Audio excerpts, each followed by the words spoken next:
su época joven ha estado metido en temas de voluntariado, en temas de activismo social y en temas de trabajar ahí desde el barrio, lo comunitario, ¿vale? Él es psicólogo, es educador social y doctor en sociología. Desde mediados de los 80 así, compagina la militancia vecinal, repito, militancia vecinal, ¿vale? Que es, me parece que es así muy interesante, ¿no? Compagina también con la política y luego como profesional en distintas organizaciones solidarias de servicios sociales o entidades del tercer sector, entidades sin ánimo de lucro, bueno, un tejido bastante grande. Él ha estado ahí trabajando. Entre los años 93 y 97 está en Ecuador, él y su familia.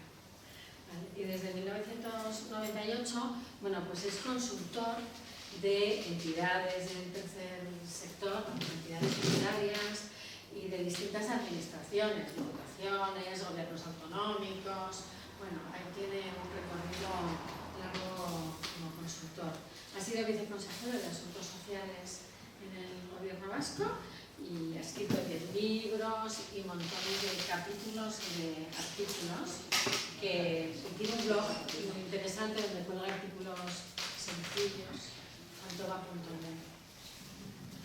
Y él nos va a ayudar a pensar y a que actualicemos nuestra mirada sobre lo que son los cuidados en comunidad. Una utopía necesaria. De unos poquitos años a esta parte, el tema de los cuidados está dando unos movimientos muy interesantes y es parte de lo que nos va a compartir. Muy bien, gracias. Él hablará un rato y luego pues también podremos hacer diálogo coloquio, ¿vale? Vale, gracias. Vale, pues muchas gracias. Efectivamente, para mí esta oportunidad es una oportunidad de conversar, ¿no? De conversar en una comunidad, con una comunidad de personas que yo vivo en el barrio de San Francisco, en Bilbao, entiendo que la mayoría de las que viven en esa zona de San Ignacio, vinculados a la parroquia. Y el tema que me han propuesto es este de los cuidados, o si cuidarnos en comunidad es una utopía necesaria, ¿no? Es una utopía, es algo difícil, pero no tenemos que intentar luchar, ¿no? Y esa es un poco mi reflexión de hoy. Como os digo, hablaré una media horita y luego pues, me gustaría que podamos también charlar, ¿no? Porque yo voy a hablar de los cuidados y estoy absolutamente seguro de que la mayoría de la gente que está en esta sala tiene más experiencia que yo de cuidar, seguramente, ¿no? Igual no ha escrito un libro sobre el tema, pero ha escrito muchas páginas de cuidado en la vida, ¿no? Pero a veces pues, viene bien una primera introducción sobre los temas, hablarnos un poco en teoría y luego ya vamos a la práctica, si os parece bien. Pues bien, en primer lugar, esta idea de los cuidados, ¿no? ¿A qué nos referimos cuando hablamos de cuidados? Realmente, el día 30 de noviembre hubo una huelga general feminista en Euskadi por un sistema de cuidados. Es una palabra que de un tiempo a esta parte se oye mucho, ¿no? Fijaros que, por ejemplo, en el año 2006 se aprobó una ley, la ley de dependencia. En aquel momento se hablaba de la dependencia. No se hablaba tanto de los cuidados. Ahora la palabra que se usa más en política es cuidados. ¿A qué nos referimos cuando hablamos de cuidados? Pues para mí sería lo siguiente. Las personas, la mayor parte de las personas, la mayor parte de nuestra vida, tenemos autonomía para lo que se llama las actividades de la vida diaria. Es decir, normalmente la mayor parte de la gente se vale por sí misma para las actividades básicas de la vida diaria, como puede ser comer, asearse, actividades que se llaman instrumentales, hacer compras, o actividades incluso más avanzadas, organizarse un poco pues, el tiempo libre. Es decir, no estamos hablando de capacidades profesionales, estamos hablando de actividades de la vida diaria. Entonces yo diría, si miréis vuestra vida, la vida de las personas, la mayor parte de la gente, en la mayor parte de la vida, tenemos autonomía. Es decir, podemos hacer esas cosas sin ayuda. Nos podemos levantar, asearnos sin ayuda, hacemos la compra, hacemos la comida sin ayuda, tenemos que organizarnos para hacer unos trámites sin ayuda, ¿no? Sin embargo, Todas las personas, todas en algún momento de nuestra vida necesitamos ayuda para esas actividades de la vida diaria. Y a esas llamamos cuidados. En ese sentido que vamos a hablar ahora, cuidados cotidianos. Fijaros, ¿por qué les llamo cuidados cotidianos? Porque se relacionan con las llamadas actividades de la vida diaria. Para cuidar a alguien, en principio, no hay que tener una carrera profesional, no hay que haber estudiado una carrera. Para cuidar a alguien en este sentido. No te estoy diciendo para hacer cuidados de enfermería o cuidados paliativos, esa es otra acepción de la palabra cuidados. Estamos hablando de los cuidados cotidianos, diarios. Por lo tanto, la primera premisa es que los cuidados cotidianos, diarios, es ayudarle a alguien que no se puede valer por sí misma o por sí misma en las actividades de la vida diaria. Puede ser lo más básico, como decimos, comer, asearse, puede ser algo más instrumental, cocinar, compras, o puede ser incluso algo más avanzado, tomar decisiones, pensar tu futuro. Entonces, diríamos que, por resumir lo que he dicho hasta ahora, en la mayor parte de la vida, la mayor parte de la gente se vale con el autocuidado, pero toda la gente necesita, algún momento de su vida necesita cuidado. Necesita que otra persona le complemente en lo que no puede hacer, ¿no? Es más, si os dais cuenta, algo que tenemos todas las personas en común es que desde que nacemos, durante una serie de años necesitamos cuidados. Eso cualquier persona le ocurre. Es más, os voy a decir una cosa. Algunos estudiosos dicen que eso es lo que nos hace humanos. Es decir, si tú te fijas, un ciervo, un perro, una vaca, enseguida, muy pronto, después de que ha nacido, poco tiempo después, correteas, puede funcionar. El ser humano no, porque como tiene la cabeza muy grande, nace prematuramente, o sea, sale del cuerpo de la madre antes del tiempo. Nacemos prematuros, por eso necesitamos muchos cuidados. Hay algunos estudiosos y estudiosas, filósofas, antropólogos que dicen, eso es lo que ha provocado que necesitemos mucho tiempo de cuidados, y eso es lo que ha provocado que cuando nos cuidan, nos hablan, finalmente adquirimos el lenguaje, y a través del lenguaje adquirimos muchas capacidades que tiene la humanidad que ha aprendido de toda la historia. Es decir, ¿cómo recibimos el legado de conocimientos de la humanidad? A través del lenguaje. ¿Por qué tenemos lenguaje? Porque tenemos mucha interacción con nuestra madre y con nuestro padre. Es decir, somos unos bichos muy raros.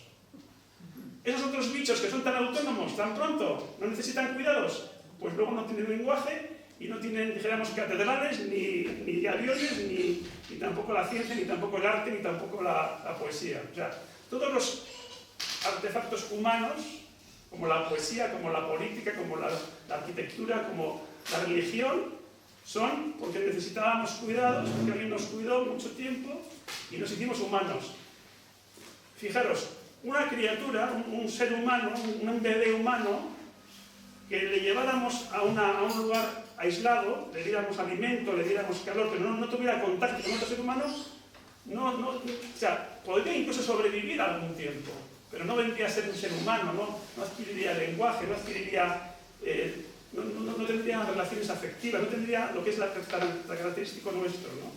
Por tanto, fijaros que la primera idea que hemos dicho, que el cuidado es complementar a otro sus capacidades para la vida diaria, vemos que es mucho más que eso, porque a través del cuidado se recibe no solo la capacidad funcional de hacer cosas, sino se recibe afecto, amor, ideas, valores, humanización. O sea, el ser humano, diríamos, es tan bello, es tan especial, es tan, si queréis, eterno en ese sentido, como tiene un valor tan grande, porque es muy dependiente, porque es muy frágil, porque necesita que le cuiden mucho tiempo. Entonces, en ese cuidarnos mutuamente hemos generado esa forma de ser humano, ¿no? Entonces diríamos que es una situación un poco paradójica, ¿no? Lo que nos hace más débiles, lo que nos hace más frágiles, lo que nos hace más dependientes, es lo que nos hace más poderosas, más capaces, ¿no? más importantes. Por tanto, cuando tenemos una limitación, cuando tenemos una dificultad y necesitamos ayuda, necesitamos cuidados, a veces nos rebelamos, nos sentimos mal, nos sentimos enfadados con nuestra limitación, con nuestro defecto, y no nos damos cuenta de que precisamente eso es lo que nos da la oportunidad de ser amados, de recibir un legado de muchos valores de lo que es la historia de la humanidad, ¿no? Por tanto, mi primera idea era esta, ¿no? Es decir, bueno, los cuidados es una forma de complementarnos mutuamente las personas para algo muy básico, muy esencial.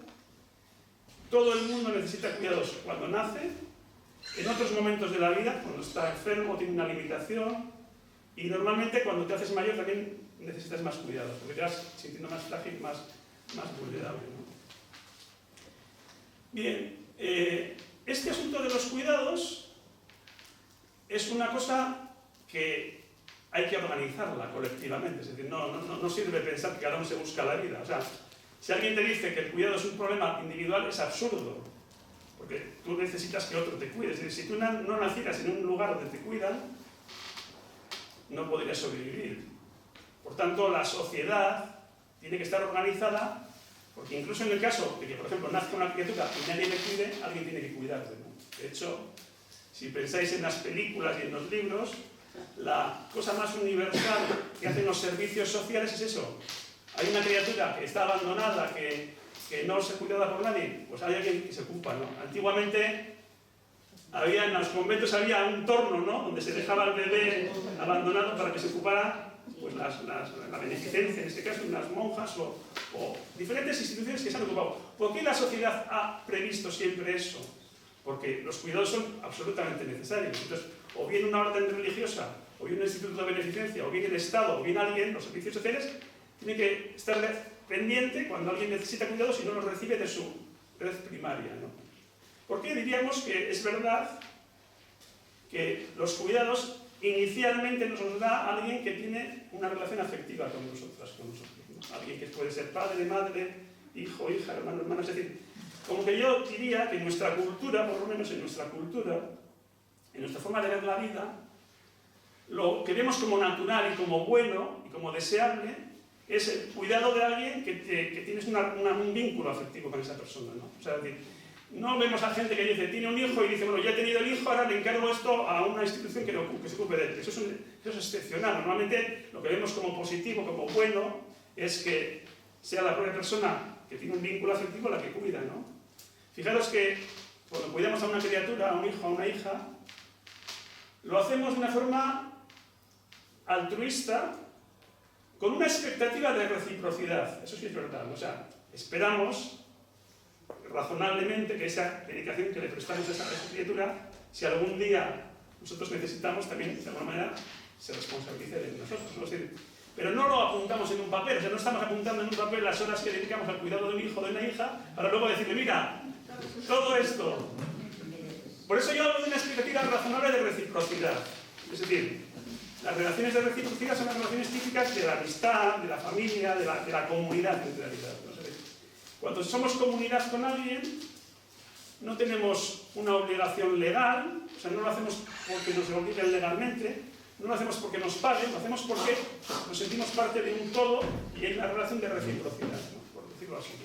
Por tanto, como os digo, parece que en el orden natural de las cosas, que nos parece en nuestra cultura, está pensar que a poder ser nos podamos cuidar con alguien que nos quiera, alguien que tenga un vínculo afectivo, normalmente familia, ¿no? Pero como hemos dicho antes, la sociedad tiene que organizarse para el caso de que eso no funcione bien. O sea, es una responsabilidad social, es una responsabilidad colectiva. Y por tanto es una responsabilidad también de la política. O sea, la política tiene que ocuparse de eso. Cuando digo la política, digo la colectividad. Yo creo que vivimos en una sociedad donde hay muchas personas que piensan que tienen responsabilidades profesionales, tienen unas obligaciones como profesionales, piensan que tienen unas obligaciones como familiares, padres, hijos, pero no tienen responsabilidades como comunidad, políticas. Yo digo, no, también, o sea, tú tienes unas responsabilidades como, tú eres un taxista, tienes unas obligaciones como taxista, si tienes una pareja y unos hijos, tienes unas obligaciones como padre de familia, pero además tienes unas obligaciones con el conjunto de la comunidad, con la sociedad. Y eso se llama política. Política no quiere decir necesariamente un partido u otro partido. La política quiere decir cómo organizamos las cosas, ¿no? Y la economía feminista, las economistas feministas nos han enseñado cómo estaba organizado hasta hace muy poco esto de los cuidados. Estaba organizado de una manera totalmente injusta, en el sentido de que, por definición, se suponía que lo tenían que hacer las mujeres. Sin reconocimiento económico, sin reconocimiento social, sin visibilidad. Esto es lo que se llamaría el patriarcado. Una organización social donde se da por descontado que aquella persona que tiene una enfermedad, o que tiene una corta edad, o que tiene una discapacidad, alguien que se llama una mujer le cuidará. Y lo cuidará sin reconocimiento económico, sin reconocimiento social. Esto todavía es así en nuestra sociedad. Algo menos que hace 10 años, que hace 15 años, que hace 10. Pero yo diría que esa forma patriarcal de organizar los cuidados está totalmente metida en nuestros tuétanos. Y a mí me parece profundamente injusta, porque es una forma de explotación de unas personas sobre otras, desde mi punto de vista. Luego lo podemos discutir. A mí me parece que es injusto que, por descontado, los hombres demos por bueno que estas cosas las harán las mujeres. Las de la familia o otras mujeres que se les pagará poco dinero, que vendrán de otro país, etc., ¿no? Pero esa forma de organizar los cuidados, que yo digo que era injusta, sin embargo, digamos, funcionaba, ¿no? Yo tengo 62 años. Cuando yo nací, mi madre dejó su empleo.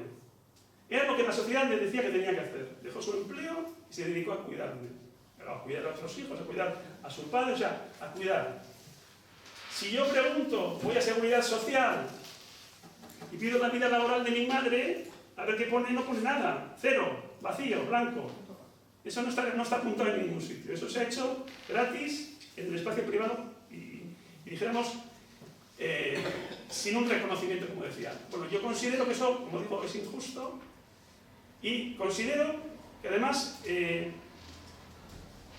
ya es insostenible, por decirlo así. Es decir, ya, aunque quisiéramos y os pudiéramos hipnotizar a todas las mujeres y convenceros de que es lo mejor de nuevo, ya no puede ser porque se ha producido lo que se llama la revolución demográfica. Es decir, ha cambiado la configuración de la sociedad.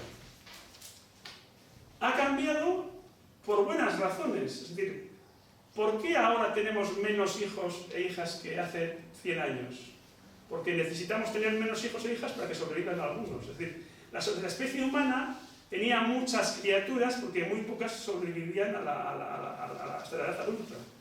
Cuando la sociedad consigue, mediante métodos anticonceptivos, mediante salud, mediante saneamiento de los domicilios, mediante una serie de avances, que la gente no se muera tan joven, las mujeres instintivamente y socialmente generan menos, o sea, tienen menos hijos, porque no necesitan tantos hijos para el reemplazo. Yo me acuerdo cuando vivía en Ecuador, yo tenía 2 hijas. Mi vecina y mi vecino tenían 6, pero habían tenido 8 partos. En ese momento, en el año 93, en Ecuador, lo vivían como algo natural. 8 partos, 2 se han muerto. Yo pienso en mi madre son 2 hermanos y 3 habían muerto muy jóvenes. Es decir, esa mortalidad infantil era una cosa que formaba parte de la demografía. ¿Qué ha pasado en un siglo? En el siglo XX, fundamentalmente. Que hemos pegado un avance, la vida duramos mucho más en la vida, más longevidad y menos número de hijos y de hijas. Por eso menos unas pirámides poblacionales diferentes. La estructura social es diferente. Por tanto, ya no podemos tener ese modelo patriarcal de cuidados y no podemos pasar el cuidado en la familia únicamente. Es decir, la familia es, como digo, muy importante para los cuidados, pero no puede ser la solución única o fundamental. Yo diría que nuestra cultura sigue apreciando a la familia como un elemento de afecto y de amor, pero como estructura no puede ser la estructura en la que se base en la organización de los cuidados, desde mi punto de vista. ¿Qué ha hecho la política al respecto? Ha hecho algunos intentos. Primero, como decíamos, era la beneficencia, la asistencia social, los asilos, las casas de expósitos, ese tipo de instituciones, grandes instituciones donde la gente que no tenía quien le cuidase se le encerraba. No sabemos si les encerrábamos para cuidarles, o para controlarles, o para proteger a la sociedad, o para lo que fuera. Pero era el modelo. Eran grandes instituciones psiquiátricas, o asistenciales, o benéficas. Los servicios sociales han ido evolucionando. Y hemos ido creando otro tipo de modelos, más de residencias más pequeñas, de ayuda a domicilio. otro tipo de teleasistencia. Y esto, en el año 2006, se le intentó dar un poco de forma, con la ley de dependencia. Se decía, la ley de dependencia hará de los servicios el cuarto pilar del estado de bienestar. ¿Qué quería decir esto del cuarto pilar? Decía, bueno, tenemos la salud, tenemos la educación, tenemos las pensiones y el cuarto que sea la dependencia, los cuidados. Bueno, eso se intentó, pero no ha funcionado. No ha funcionado del todo. ¿No ha funcionado en qué sentido? Me explico. Yo hablo de mi experiencia. Yo digo, yo cuando he tenido algún problema de enfermedad, mi primera idea es, voy a Osakidetza. Voy a un sistema público, gratuito, que me atiende. Mi primera opción, allá voy. Cuando he venido con esas hijas que os contaba del Ecuador, y con una de 4 y otra de 2 años, a la escuela de mi barrio, a la escuela de Atsugi, a la escuela de San Francisco, aquí a apuntarles, gratuita. Usted es un inmigrante retornado, hasta le ponemos una beca de libros y de comedor. Vale. Cuando pienso en mi jubilación, mi primera opción es decir, cobraré la pensión de la Seguridad Social. Fijaros, tanto en los 3 pilares que he mencionado, salud, educación, pensiones, mi primera idea siempre es sistema público, universal para todo el mundo. En cuidados, esa sería mi última opción. Lo último que quiero es llegar a los servicios sociales. Es muy raro, ¿no? O sea, es el mundo al revés. O sea, en las otras cuestiones es la primera opción y en esto es la última. No hemos conseguido darle la vuelta, no hemos conseguido un modelo que nos guste a todos y que funcione, ¿no? Y lo piensas y es absurdo. Es como le decía, en un debate electoral en el Reino Unido, le decía el candidato laborista a la candidata conservadora, le decía, usted me dice que si yo tengo la suerte de tener un cáncer, lo decía así, el sistema me va a cubrir todos los gastos. Me va a cubrir la quimioterapia, me va a cubrir el tratamiento, todo me va a cubrir. Si tengo la suerte de tener un problema de corazón, me va a cubrir todo. Me va a operar, me van a tratar. Ahora, si tengo una demencia, un Alzheimer, me tengo que pagar yo los cuidados. ¿Por qué? O sea, ¿por qué? Dependiendo de la enfermedad que tengas, o de la dolencia que tengas, ¿el Estado te cubre o no te cubre? Pues por lo que hemos visto, porque de alguna manera este hecho de que duremos tanto tiempo, de que los cuidados se alarguen y de que la estructura social no lo sujete es nuevo. No lo teníamos organizado, no lo teníamos previsto. O sea, hasta antes de ayer lo hacíais vosotras calladitas en casa sin molestar y sin dar la lata. Y ahora os habéis decidido a tener menos hijos, a durar más tiempo todos y a decir que tenemos que ser iguales los hombres y las mujeres. Bendito sea Dios, ojalá que eso sea verdad cuanto antes, pero reconozcamos que tenemos un problema, tenemos una crisis de cuidados, ¿no? Entonces, cuando yo pienso que tenemos que ponernos de acuerdo en qué modelo de cuidados queremos, yo voy a terminar los 5 minutos que me das con mi propuesta, y por eso, porque hablo de cuidarnos en comunidad, ¿no? Cuidado, lo que os voy a proponer no es nada fácil, es muy complicado.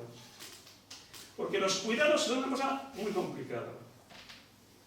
Los cuidados de larga duración especialmente. Porque se llaman así, de larga duración.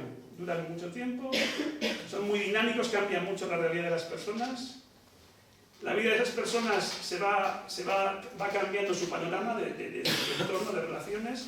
Los apoyos van desapareciendo y no tenemos un sistema para organizar esto, no lo tenemos organizado, ¿no? Entonces, hoy en día, como decíamos, tenemos un modelo que sigue siendo bastante patriarcal, sigue apoyándose mucho más en las mujeres, tanto en lo que sería en la familia como en lo que sería en las residencias o en los servicios sociales. Es un sistema colonial porque se basa en que traemos personas de otros países que igual están dejando a sus familiares en ese país y tienen que atender en nuestro país, y muchas veces en situaciones económicamente muy precarias, y depende mucho de la suerte, es muy inseguro. Que yo tengo suerte y no necesito muchos cuidados, pues va, con la pensión me arreglo y ya está. Que tengo más peor suerte y necesito muchos cuidados, pues aunque tenga una pensión muy buena, no lo voy a poder pagar, no lo tenemos organizado bien, ¿no? Y lo tenemos organizado de manera, como decíamos, como último recurso. Es decir, los servicios sociales en este país te dicen, hombre, si tú no tienes familiares, si tú agotas el dinero, si no te queda más remedio, alguna respuesta te vamos a dar. Te vamos a recoger. Y vamos a intentar que sea lo mejor posible. Una residencia que no va a ser como aquellos asilos del siglo XIX, va a ser más humana, de más calidad, Pero, como digo, el planteamiento es al final de todo. Si tú agotas tus recursos, la sociedad entonces te tratará. Pero no es un planteamiento como el que yo os decía, como el que tenemos en la sanidad, o en la educación, o en las pensiones, más proactivo. Yo lo que digo es, pienso que tenemos que entender, desde mi punto de vista, el cuidado como un derecho. Como un derecho que tenemos, igual que el derecho a la atención sanitaria, igual que el derecho a la educación, igual que el derecho a una pensión. Intentar conseguir que tenga el mismo valor. Y eso nos obliga, seguramente, a pagar algo más de impuestos para que el Estado lo pueda proveer. Y yo lo que digo es que una cosa tan compleja como esa, que afecta a tanta gente tan diversa, o el Estado se mete en serio a organizarlo o no vamos a hacer carreras. En este país gastamos 3 veces menos que en Dinamarca en esta parte de los cuidados de larga duración. Así nos luce el pelo, ¿no? Seguimos tirando del carro de las mujeres, de las inmigrantes, de ese tipo de cosas, ¿no? ¿Qué sucede con esto? ¿Por qué digo de cuidarnos en comunidad? Por una segunda razón. Porque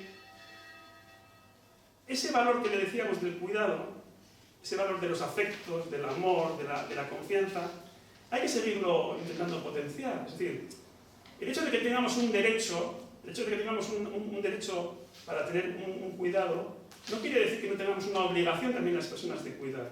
Desde mi punto de vista, las personas tenemos una cierta obligación de cuidar a las otras personas. No quiere decir que todo eso haya que interpretarlo igual. Lo que quiero decir es que, por muy bien que lo organizase el Estado, si no hay una voluntad de la persona, si no hay un cierto compromiso de la persona, tampoco va a funcionar. Lo que pasa es que eso no podemos dejarlo solo en la familia. Y ahí viene la idea de comunidad. Es decir, la idea de comunidad es, podríamos imaginar formas de vida comunitaria que fueran más significativas en el tema de los cuidados. Ese es para mí el gran reto. Es decir, para mí el gran reto es decir, que la familia siga siendo lo que pueda hacer. Que la familia siga siendo importante para las criaturas y para las personas mayores, y eso no tiene que cambiar. A mí me parece que es un valor importante. Esto está en la ley, obligación de alimentos se llama. Obligación de, o sea, tú no puedes dejar de asistir a tu familiar. Esa obligación está ahí. Pero entender que si tú dejas solo a la familia ahí, eso va a colapsar. Por tanto, que sea un derecho y que haya presupuestos públicos. Pero que hagamos también innovación social en ese sentido. Es decir, que el Estado vaya buscando nuevas maneras de innovar. ¿Y a qué me refiero con innovar? Hoy en día está el domicilio en el que hemos vivido toda la vida, está aquí, y la residencia está aquí. Y en medio hay muy pocas opciones, en medio hay muy pocas posibilidades. Tenemos que intentar buscar fórmulas de vida comunitaria, de compartir vivienda, de ayudarse a los vecinos, es decir, formas que el Estado promueva de que las comunidades puedan tener más significatividad en los cuidados. Y eso tenemos que hacerlo también desde las comunidades cristianas, es decir, sabiendo que solo el reto de los cuidados, solo si están los 4 pilares, va a poder funcionar.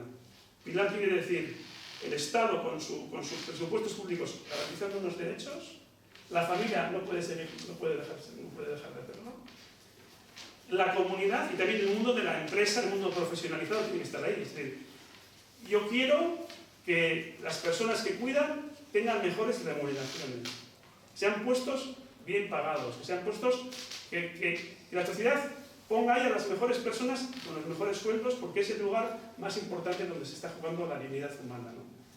No es así como lo hemos vivido. Se nos ha educado de una manera de no darle valor a eso.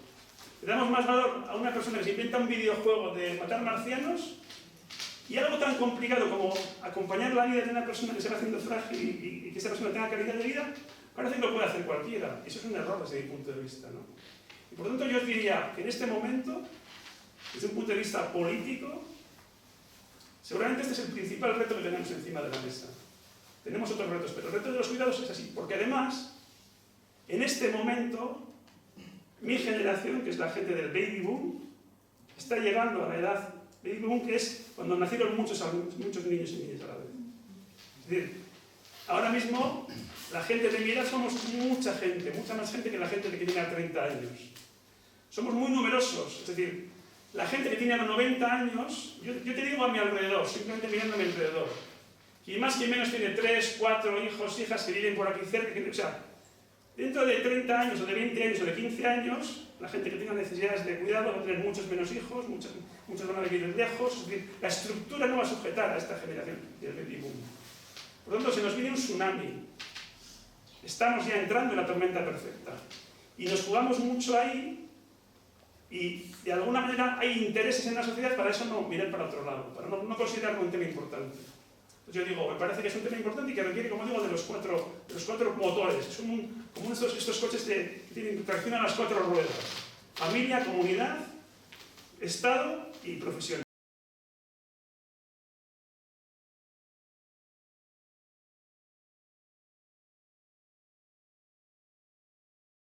En ese sentido, cuando digo una utopía necesaria es porque hoy por hoy, si nos sentáramos aquí a pensar, no se nos ocurren muchas ideas de cómo puede ser una comunidad más presente en los cuidados, porque no lo hemos vivido así. Pero tenemos que darle al coco, y pensar cómo podemos estar más presentes como comunidades, más allá de la familia, en los cuidados, porque si no, serían unos cuidados muy deshumanizados y creo que fueran profesionalmente muy correctos, no serían tan humanos como hemos dicho antes, ¿no? Por eso yo quería terminar con esta idea, ¿no? Es decir, ¿cómo podríamos como comunidades apoyar, animar a las familias que sigan haciendo su función, padres, madres, hijos, hijas, hermanos, hermanas, reivindicar unos derechos en la política, que al político que esto se lo tome en serio le votemos, que haya buenos profesionales en la medicina, en el trabajo social, en la educación social, en la enfermería, pero también que como comunidades seamos proactivas, como grupos humanos que están en barrios, en vecindarios, en iniciativas que podemos ir tomando, de estar presentes en la vida de la gente, porque eso va a humanizar todo el complejo de los cuidados.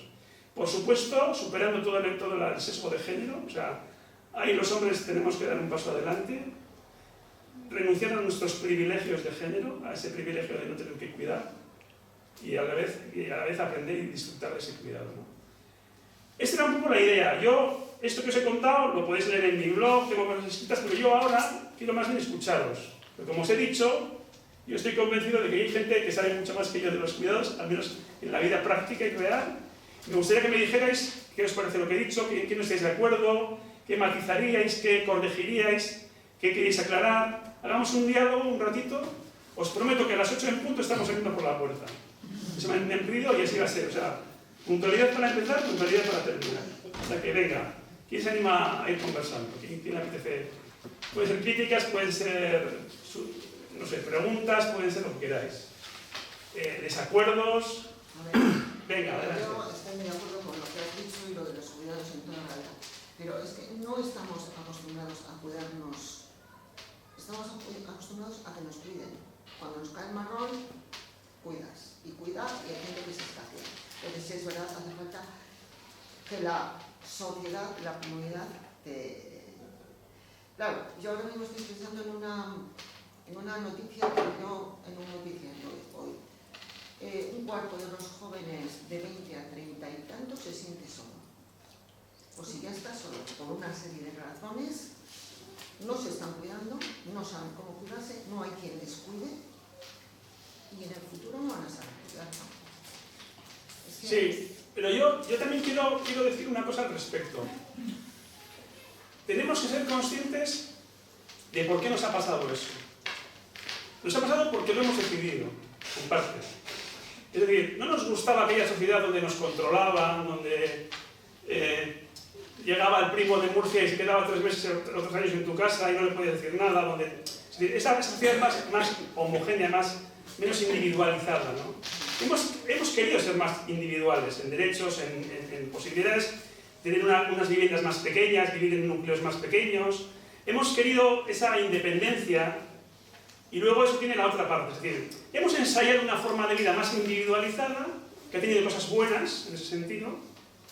Parejas que estaban condenadas a vivir juntas se han podido separar, se han podido hacer una nueva vida. O sea, el elemento de la independencia y del individuo ha sido positivo, pero como tú dices, tiene una contrapartida, que es que de pronto nos sentimos solos, ¿no? A mí me hace mucha gracia esa frase que dijo Isabel Díaz Ayuso, dice, en Madrid no te encuentras a tu ex. Ella decía que una cosa positiva, ¿no? Madrid es un lugar cosmopolita, donde tú vas por la vida, sí, pero no te encuentras a tu ex y no te encuentras tampoco a otras personas que igual te las quieres encontrar. Es decir, la pregunta es, ¿queremos volver a una sociedad arcaica, de familias autoritarias, de control social, no queremos volver a eso, pero queremos algún tipo de comunidad que sea una comunidad liberadora, una comunidad donde no nos sintamos solas y solos, es verdad. El otro día, por ejemplo, me gustó mucho el detalle en mi escalera, en el WhatsApp que tenemos de la escalera ponía una persona: ya sé que no son horas, pero ¿tenéis alguno ibuprofeno? Y le dije el primero del chat: yo tengo y tal, o sea, no pasa nada. Pero yo, aparte del hecho en sí de que consiguió el ibuprofeno, te da buen rollo, o sea, poder ser, ¿no? Esa proximidad, ese afecto, o sea, hay un elemento afectivo, o sea, los que vimos en WhatsApp no teníamos, en ese intercambio no teníamos ningún papel, pero nos calentó un poquito el corazón, decimos, podemos estar en un lugar que sea una comunidad. En ese sentido digo, lo que no nos gusta es la parte negativa, la parte de control social, la parte de autoritarismo que había, de rigidez. Entonces, el tema de la soledad está siendo un tema muy hablado, y lo único que digo es eso: seamos conscientes de por qué nos pasa, por qué en parte hemos tomado decisiones de dónde vivir, cómo funcionar, que nos han llevado a eso, y cómo tenemos que pensar nuevas formas de vida común y comunitaria, que no perdamos libertad, que no perdamos independencia, que no perdamos personalidad, y que a la vez podamos tener apoyos y cuidados, ¿no? Y eso no se improvisa, eso hay que irlo haciendo pruebas. Y a mí, por ejemplo, el otro día me daba mucha tristeza enterarme de que en algunas promociones de vivienda pública, donde se han destinado espacios al común, se han tenido que cerrar, porque al final no eran un lugar de comunidad, sino eran un lugar de suciedad y un lugar de problemas. Oh, qué tristeza, ¿no? Que haya habido un edificio que se destine un lugar como para que los vecinos se encuentren, nada cosas juntos, y al final hay que cerrarlo porque no sabemos cuidarlo, ¿no? Es decir, lo común, lo que es de todos, requiere un esfuerzo y una cierta proactividad. Hay que cuidar esa comunidad. Y es verdad que a veces nos hemos refugiado en la individualidad, en la intimidad, en la seguridad individual. Estamos viendo las consecuencias de que no puede ser, no puede funcionar una sociedad así. Y ahora tenemos que ir como haciendo pruebas, ¿no? Para mí, por ejemplo, veros aquí es un signo de esperanza. Que podréis estar viendo la televisión en casa, cada uno con su televisión, y estéis aquí en comunidad. Pues ya eso es algo, yo lo celebro. De alguna forma, eso es ir probando y ir buscando fórmulas, ¿no? Y también ser conscientes de lo bueno que tiene nuestras viviendas, nuestra independencia, la posibilidad de poder trabajar en otro lugar. O sea, muchas cosas buenas que ha tenido el desarrollo, que han sido muy buenas, los derechos individuales. Fijaros que los derechos humanos, la idea de que el sujeto tiene derechos es del año 48, o sea, anteriormente la persona no valía nada, era miembro de una comunidad solo. ¿No? Ahora queremos ser personas con derechos individuales y ser también miembros de alguna comunidad. Y eso es un poco lo que tenemos que intentar construir de alguna forma, ¿no? Me parece muy interesante que el tema de la soledad, porque está muy relacionado con el tema de los cuidados y con cómo nos cuidamos. Sí. Sí. Bueno, primero agradecerte, me ha gustado muchísimo cómo lo has expuesto. Yo no sé, yo creo que con el cuidado, sobre todo de las personas mayores, el tema es que siempre, o sea, la sociedad está montada para que otras personas cuiden. Y también creo que tendría que estar la posibilidad, que sé que hay algunas viviendas comunitarias, pero muy poco, de cuidarnos, de irnos cuidando unos a otros. Porque al final no todas las personas llegan a una determinada edad mal. O sea, llegas porque te va fallando la rodilla y porque te duele el brazo, pero puedes seguir ayudando, apoyando, y el intentar desde los gobiernos, porque es muy complejo el hacerlo de manera individual. ¿Qué hago? Yo vendo mi casa y la vende Marta y la vende Marian y compramos a la vez. ¿Dónde compramos? O sea, ¿cómo lo haces de manera individual? Pero podemos llegar a los 75 y decir, nos cuidamos, estamos con ese WhatsApp comunitario, con esos servicios que cogemos de manera común. Fíjate, es un poco lo mismo que decíamos antes. Hay un ministro de Franco que se llamaba Arrese, que dijo: yo quiero un país de propietarios, no de proletarios. ¿Por qué tenemos en España tanta vivienda en propiedad? Porque hubo una política para que eso fuera así. En otros países hay mucho más alquiler, mucho más movilidad. Aquí tenemos como tiene sus buenas. Tener una casa en propiedad te da seguridad, es como un patrimonio, bien. Eso tiene eso de bueno. ¿Qué tiene de malo? Que llegas a la edad mayor y no tienes una flexibilidad para poder, dijéramos, jugar a este tipo de experiencias, ¿no? Entonces, tenemos que promover políticamente y comunitariamente esas formas. La verdad es que hacerlo individualmente es muy difícil, si no hay fórmulas que apoyen el cohousing, que se llama, o la covivienda, y en el fondo es entender que hay que buscar maneras de que tú puedas permutar, licuar el patrimonio, vender, compartir, y que eso esté organizado de tal manera que no sea un riesgo absolutamente personal y que te tengas que jugar el pellejo con ello, ¿no? Entonces, hoy en día, tal como están las cosas organizadas, se nos induce mucho al individualismo y a intentar buscarnos la vida, y eso es poco eficiente. De hecho, por ejemplo, una de las cosas que pasan en esta sociedad es que hay muchas casas infrautilizadas, porque está solo una persona, la casa es muy grande, y muchas personas jóvenes que no tienen casa. Y muchas casas que están vacías, es decir, pero porque hemos hecho de la vivienda un elemento de seguridad, que también tiene su parte positiva, pero que se nos ha ido la mano en ese sentido, desde mi punto de vista. Socialmente, algo que individualmente tiene sentido, socialmente se vuelve en contra, ¿no? Y va en contra, por ejemplo, de ese tipo de experiencias. La verdad es que la gente que está montando experiencias de cohousing es complicado porque tienen que inventarse las reglas de juego sobre la marcha y son como pioneros y pioneras. Sí, yo creo que es el problema radical lo que viene en el cambio. Es una sociedad de competición, de competir, entonces te hace bastante independiente y claro, yo creo que eso también está metiendo en la sociedad bastante envidia, bastante individualidad, entonces poca preocupación por los demás, porque tengo que competir, aquel es mi enemigo y yo quiero salir adelante con mi esto, mientras tú eres válido para ello. Entonces, ¿qué pasa? Que al final cambia un poco la política como pasaba antes. Antiguamente en los pueblos, que uno entraba a la puerta del vecino como Pedro por su casa. Y muchas veces hay gente en la comunidad que no conoce ni quién vive a tu mano o en tu piso de arriba. Entonces, claro, el cambiar esas formas de vida y de pensar, no somos todos iguales. Hay gente que es abierta, que le gusta comunicarse, otros son prácticamente no quieren ni que les pregunten ni que les digan los buenos días. En mi comunidad hay gente que pasa y no te dice ni los buenos días. Ni los buenos días. Pues le digo que quizás estamos en una sociedad injusta. ¿En el confinamiento notaste algún cambio en cuanto a gente que se ocupaba más de otras personas? Cuando hubo el confinamiento, cuando la pandemia, ¿eso afectó en positivo, en negativo? ¿Notaste algo? No, yo creo que sea negativo. Mucha gente le ha trastocado, se ha enfermado mentalmente y creo que incluso muchas veces se mantiene cierta distancia que antes igual no existía. Eso también ha ayudado bastante a separar a la sociedad. No ha ayudado mucho en ello.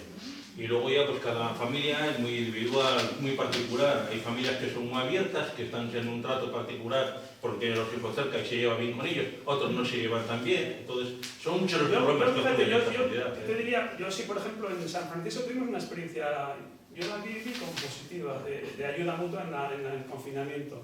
O sea, gente que nunca se había acercado a la asociación de vecinos, se acercó y colaboró bastante. Es verdad que luego nos ha costado mantenerlos, o sea, luego la gente ha vuelto otra vez a su vida. Estamos intentando resucitar un poco esa red, ¿no? Pero yo diría que en algunos casos este tipo de experiencias sí ha podido servir para que alguna gente se dé cuenta de que no puede ser tan individualista. Es verdad que esta gente, es verdad, que te ha trastornado y ha sido muy duro, eso sí. Pero vamos, en ese sentido, la experiencia esa, por lo menos yo quiero creer que en algunos casos algún fruto positivo, alguna gente que se ha concienciado más de la necesidad de ayudarse puede haber dejado. Y en mi caso, por lo menos, ahora estamos intentando recoger esos frutos de gente que se vinculó en la pandemia, volverla a reagrupar en una red en el barrio y, bueno, a ver qué tal nos sale. Lo volveremos a intentar, una vez más. Más cosas, más críticas, opiniones, dudas. ¿Queréis comentar? Yo creo que también nos ha, pues, todas las comodidades y todo eso también nos ha dado como no tener ese individualismo y todo. Yo me he criado en un barrio que tenía la escalera de caracol, de madera, y no teníamos ascensor. Y por allí pasaba todo el mundo, veías a una señora que iba con la bolsa, venía el de detrás del hijo, el que sería el vecino de enfrente, y le subía la bolsa a casa. Y había una familiaridad, estaban las puertas abiertas, que allí pasaban de un lado a otro, que si he hecho un caldo, tomaba un poco que he hecho muchos, y ese vivido aquí. No he venido del pueblo del Quinto Pino. Correcto. Entonces, hemos cambiado la sociedad, hemos cambiado muchísimo, muchísimo. Pero de aquí en 25 o 30 años, yo estoy hablando de hace ese tiempo, y no tiene nada que ver. Yo diría, hay cosas que no van a volver, o sea, suelen decir que cuando la pasta de dientes se ha salido del tubo ya no se puede volver a meter. Hay cosas que no volverán. Pero yo diría dos cosas. Podemos hacer intentos, ensayar, volverlo a intentar formas distintas de ayudarnos mutuamente. Y luego tenemos que también reivindicar que, digamos, el Estado lo promueva también, o sea, lo facilite, lo dé medios, o sea, lo incentive de alguna forma. Es decir, que las personas reciban incentivos y que reciban orientación, o sea, que lo mismo que hay, diríamos, profesores, profesoras que orientan a nuestros hijos e hijas en la escuela a aprender habilidades profesionales, que haya un mundo de educadoras, educadores que ayuden a la gente también a ser más comunitaria. Eso también se educa. Se educa. Nosotros tenemos que intentar por convicción, los que nos lo creemos, y luego pedir que se eduque. Porque realmente si no apostamos por una educación para la convivencia y por una educación para la comunidad, realmente no funciona la sociedad. Porque además te digo una cosa, eso lo suele decir Imanol Zubero, ¿no? Me parece que Imanol o César Rendueles, se lo he oído a uno de los dos, o a los dos igual. Decía, el mundo ese capitalista competitivo se aprovecha de que las personas son honradas. O sea, normalmente tú en las transacciones económicas que haces, normalmente la gente es honrada. La mayor parte de la gente, tú te fías de que una persona te paga o no te paga. O sea, la vida comercial, la vida, dijéramos, formal de la sociedad, se basa en una confianza. Tú cuando vas a pasar un paso de cera, te fías de que no te va a atropellar el que está en el coche. O sea, hay una confianza social general que si no existiera un mínimo sentido comunitario, la vida sería imposible, no funcionaría. Esa vida, dijéramos, que nos hemos intentado meter en la cabeza, que el hombre es lobo para el hombre, y que nos movemos por intereses racionales, individuales, no es verdad. La gente, en general, tiene unas propensiones, dijéramos, bastante naturales a una cierta bondad. No te digo a ser un héroe, una heroína, pero sí a una cierta normalidad y una cierta bondad. Y eso, hay sociedades que lo promueven y hay sociedades que lo castigan, ¿no? Yo, por ejemplo, estaba pensando ahora, hablábamos antes del Ecuador, ¿no? O sea, yo puedo decir, ostras, cuando yo viví en el Ecuador en el año 93 era un país muy pobre, pero tenía una forma de vida bastante poco violenta, es decir, era un país bastante pacífico en ese sentido, ¿no? Yo me movía con bastante tranquilidad por allá, ¿no? Ahora es el país más violento del mundo, de América Latina. Está dominado por las narcobandas, ¿no? Y eso son cosas que han sucedido porque porque hay una situación de pobreza, una situación de corrupción, porque hemos dejado que sucedan de alguna forma. Entonces, por eso yo les decía antes, desde la política, desde la vigilancia social de las cosas, hay que entender que hay un papel ahí. Y no es lo mismo que haya servicios sociales y que haya educadoras y educadores sociales y que haya centros cívicos. Yo todavía estuve en Vitoria. Los centros Visan de Vitoria, de gente mayor, son una maravilla. Es decir, es una experiencia muy superior a la que tenemos aquí de los clubs de personas jubiladas. ¿Y por qué es así? Porque hay unos centros cívicos, hay unos centros de mayores, y hay una gente que ha apostado políticamente por eso. Ha habido un alcalde, José Ángel Cuerda, que se lo ha creído. Y es una persona que ha sido muy importante en esa ciudad, ¿no? Entonces, yo lo pongo como ejemplo, digo, vamos a ver. Y no es una cuestión de tal o cual partido, a veces es la persona que tiene una sensibilidad, ¿no? Y en ese sentido yo diría, esa gente joven, pensad en cada una de vosotras y cada uno de vosotros. Si estáis aquí ahora, es porque alguien os ha contado algo, alguien os ha transmitido una información, os ha dado una posibilidad de formaros, os ha dado un espacio educativo, os ha dado una oportunidad. No se improvisa esto de alguna forma. Entonces, eso que en nuestro momento lo podría dar más bien la Iglesia, hoy en día hay que pedírselo también que lo haga el Estado, que lo hagan los poderes públicos. También están las iglesias y también están las asociaciones, por supuesto, pero ahora tenemos una conciencia de que tenemos un derecho a ello, ¿no? Entonces, en ese sentido, yo creo que tenemos que entender que no va a venir de forma natural y no va a volver ese modelo, dijéramos, antiguo. Pero sí puede haber nuevas formas de vida comunitaria que además, fijaros que lo que estamos viendo en los temas de calentamiento de la tierra, crisis sanitarias, nos invitan a una forma de vida más de la proximidad, más de ser capaces, lo que llaman ahora la resiliencia, ¿no? Ser capaces de autoorganizarnos, ¿no? Yo pregunto, si mañana no funciona Internet, ¿a dónde irías? ¿A quién acudirías? ¿Con quién te sentarías? O sea, necesitamos gente de confianza. Aunque solo se llega por un día a Internet, ¿no? Sí, para todo dependemos de Internet. Sí, pero hay una realidad, y es que hay dos condicionantes muy importantes que ha hecho que la sociedad seamos más individual, que es el miedo y la inseguridad. Porque efectivamente hoy no se dejó la puerta abierta, hoy no se había nadie. Hoy no se confía en nadie. ¿Y qué fue primero, el huevo o la Mira, gallina? Fernando, no lo sé quién ha sido el primero, el huevo o la gallina. Pero ¿Qué fue primero, las alarmas de directo o las ocupaciones? Hay muchas experiencias, hay muchas cosas que te dicen, oye, pues ten mucho cuidado porque el otro, el barato y el de la moto, y ha hecho que la sociedad sea más individual. Lo mío y lo de los demás, pues bueno, pero es que es real. A veces, el miedo y la inseguridad es real. Yo te conozco. A veces nos manipula, ¿no te parece? Claro que sí, pero el que te... El miedo nos manipula, o sea, nos manipulan en el sentido de que nos meten ese miedo para vendernos algo, ¿no? Sea una alarma, sea lo que sea, ¿no? Que tienes razón que no puede ser, no podemos ser ingenuos, desde luego, ¿no? Pero hay una autora que se llama Naomi Klein, que tiene un libro que se llama La doctrina del shock. Entonces ella lo que dice es que los poderosos utilizan el miedo para meternos cosas, ¿no? Tú fíjate una cosa que a mí me sorprendió mucho y también me da esperanza, ¿eh? En el año 2009-2010 hubo una crisis porque empezaron las hipotecas a caer en Estados Unidos y todo aquello, ¿no? Y salió Zapatero al Parlamento en el año 2010 y dijo: se congelan las pensiones, se recorta el sueldo de los funcionarios, se quita el índice de la dependencia, algo lo que se llamaba los famosos recortes, ¿no? Cuando ha habido la pandemia, yo pensaba, va a haber recortes otra vez, pero no, ¿qué han hecho? Le han dado la maquinita de hacer dinero. Porque yo creo que pensaron, si hacemos otra vez recortes, como le va a afectar a tanta gente, o sea, va a estallar la sociedad. Entonces alguien dijo, no podemos someter a ese estrés a la sociedad. Y ha habido ERTES, y ha habido INVs, y ha habido una serie de cosas que no hubo la otra vez. Y eso se llama hacer política, eso se llama entender la economía de otra manera, ¿no? Y en ese sentido, yo diría, a veces hay oportunidades que nos enseñan cómo a veces nos han metido miedo porque alguien ha interesado meternos miedo. Alguien ha fabricado ese miedo, económico o el que sea. ¿No lo ves así? No.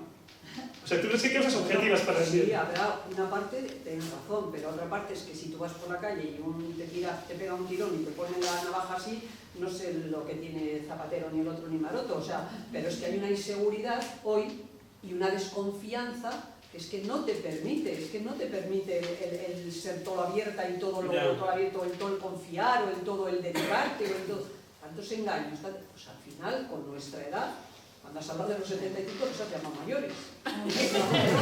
¿Los 75? Porque la de 75. Has hablado de que las personas, pues claro, porque somos mayores nosotros. Yo soy mayor. No, tú eres mucho más joven. Uy, yo tengo 62 y un Parkinson, o sea que súmale, que es como si tuviera 10 más, o sea que yo estoy en la misma liga que tú, prácticamente. No, de verdad que, a ver, o sea, no, tienes razón, o sea, que cada uno tiene que ver los riesgos que tiene en su vida de todo tipo, ¿no? Y saber cómo gestiona esos riesgos, y efectivamente es así. También saber que hay gente que vive de provocarnos los riesgos y luego vendernos la solución a los riesgos, ¿no? También es verdad.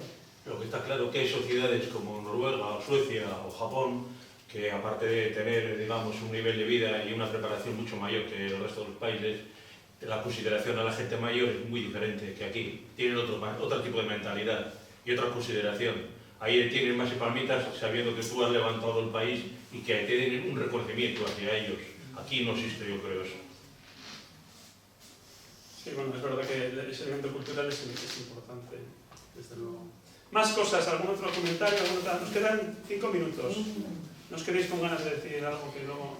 A mí me has hecho pensar cuando has hablado de que tenemos que reconocer los cuidados y darle el valor que tienen en esta sociedad, porque damos valor a la educación, a la salud, al ocio, a tal, ¿no? Y sin embargo, en el tema de los cuidados, bueno, pues o lo hacemos eso, pues gratis et amore, con unos esfuerzos que a veces nos rompemos, ¿no? O los encargamos a mujeres a las que les pagamos el salario mínimo interprofesional y que a la vez también tienen que organizar sus cuidados al otro lado del charco. O sea, bueno, me has hecho pensar, ¿no? En el tema de que tenemos que reconocer, poner en valor y retribuir bien, pagar bien.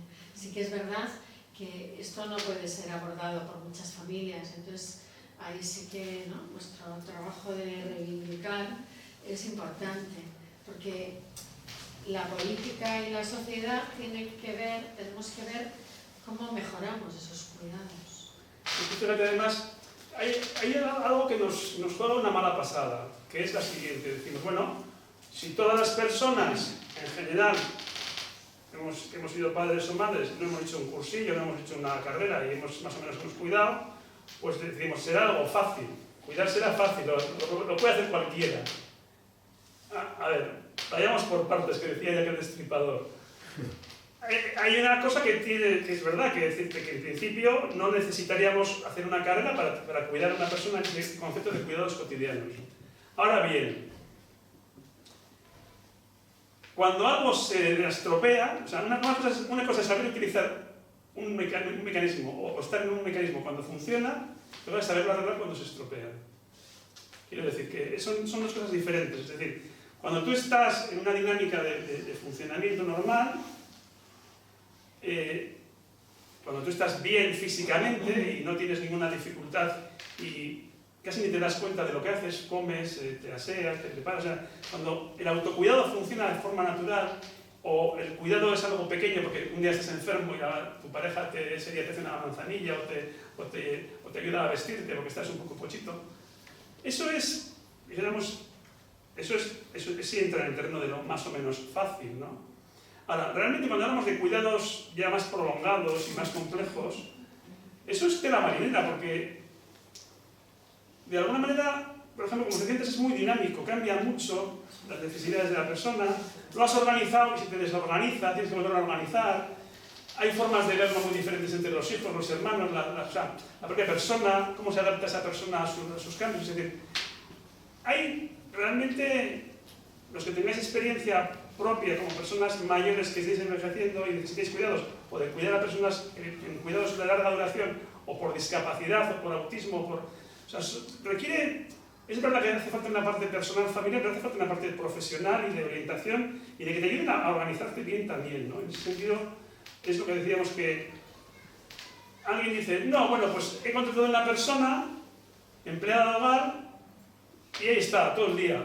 Vamos a ver, primero, que esa cualificación de la empleada de hogar para unas labores, digamos, de limpieza o de cocinar, no es lo mismo que cuidar a una persona en su soledad, en su forma de ver el futuro, en sus decisiones, es otra cosa distinta. Luego, el tema del trabajo de interna o interno es otro tema que también habría que ver mucho. Es decir, en ese sentido, es un tipo de trabajo que ya se rebasan las horas normales de lo que entendemos por trabajo, ¿no? Es decir, estamos jugando con muchos elementos muy... Fijaros que en Euskadi, si más o menos 100.000 personas que necesitan cuidados, unas 100.000, 20.000 están en residencias, 80.000 están en su casa. De esos 80.000, hay 15.000 que dependen de trabajadoras más o menos profesionales, remuneradas, la mayor parte de inmigrantes. Y luego el resto sería más o menos familiares, ¿no? Entonces, claro, son situaciones muy complicadas y muy inestables y que generan mucho estrés. En ese sentido digo, el entender que requiere de una profesionalidad y de una orientación y de una ayuda y de darle ese valor, como decías tú, decir, no, esto no lo puede hacer cualquiera, esto requiere orientación, requiere reflexión, requiere análisis, requiere equilibrios muchas veces entre gente, entonces necesitamos ayuda. Las personas necesitamos ayuda y las personas familiares de personas que necesitan cuidados necesitamos ayuda de otros que nos ayuden y nos orienten a organizarlo bien, ¿no? Y eso es lo que todavía hoy por hoy está un poco mal organizadito, porque incluso, vamos a decir, la ley de dependencia, pues si tú vas y te dicen lo que te corresponde, pero una orientación más reflexiva, más de ayudarte a organizarte, eso todavía estamos muy lejos de conseguirlo, ¿no? Entonces, hay que darle por ahí. Álvaro.